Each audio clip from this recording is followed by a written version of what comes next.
Our Savior, Jesus Christ, has destroyed death and brought life to light through the gospel.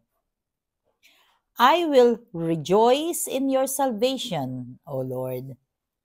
Blessed Saturday, everyone. We praise and thank you, dear God, for another day of life. We praise and thank you for the gift of love, the gift of family, of community, of belongingness, and the gift of today. Today is the memorial of our Blessed Mother, Saturday. So, napakapalad natin kapag nagkakaroon tayo ng opportunity to serve in the Mass kapag Saturday morning dahil we remember the Blessed Virgin Mary. In the Gospel, we are being reminded, yung Gospel natin is about if someone's brother dies leaving a wife but no child, ito yung 7 beses namatay ang asawa, walang child, tapos ang napangasawa niya, yung sumunod pa uli, yung sumunod pero childless, kaninong asawa siya pagdating daw sa kabilang buhay.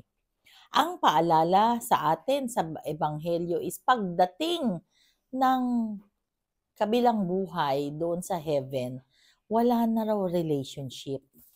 Wala nang continuation ng relationship. So, yung anak kong namatay, dahil siya ay angel sa heaven, hindi ko na siya anak. Ay, oo, tama. Hindi ko na siya anak. Naalala ko tuloy yung isang sinabi ng apo ko si Martin na, Lola, isn't it that all of us are brothers and sisters in Christ? So I was surprised kasi he was just 7 years old when in his mind, he knows already that, yes, I am the Lola, but in the eyes of God, we are brothers and sisters. Napakagandang pagninilay, no?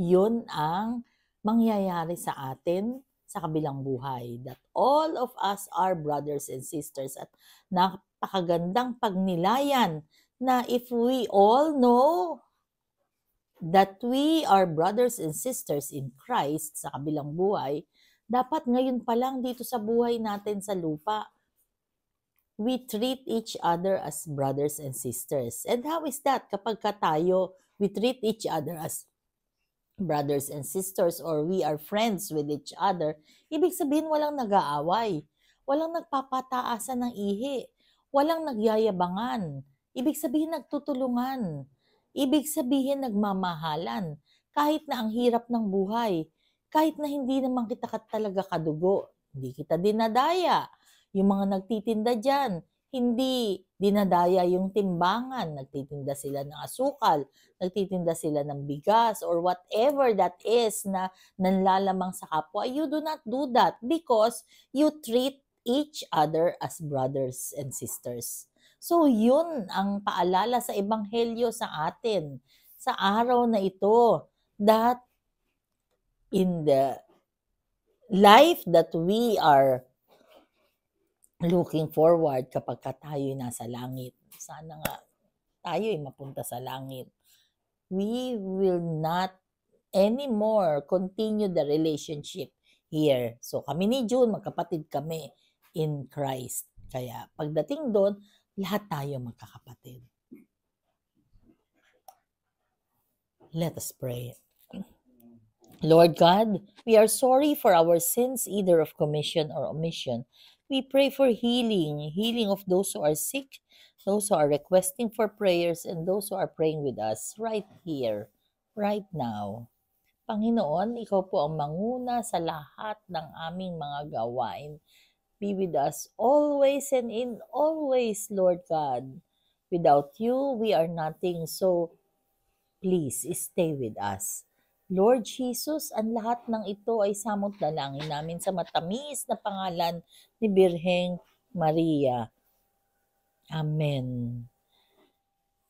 We lift up to you our endeavors, dear God. Ngayon, kasalukuyang merong spiritual formation for covenanted members na nagaganap sa Tagaytay. kami man ay hindi makakadalo at hindi makakasama sa kanila, kami ay nagdarasal na ikaw po ang bahala sa nagaganap na seminar na yun. Ngayon naman ay nagkaroon kami ng meeting, workshop tungkol sa translasyon, roadmap sa Synod on Synodality sa Commission on Family and Life. Lord God, napakadami pong gagawin, napakadaming assignment na we are looking forward to so many messages from you. All this we pray in Jesus' mighty name through the intercession of our Blessed Mama Mary. Amen. Blessed Saturday once again. God bless us all.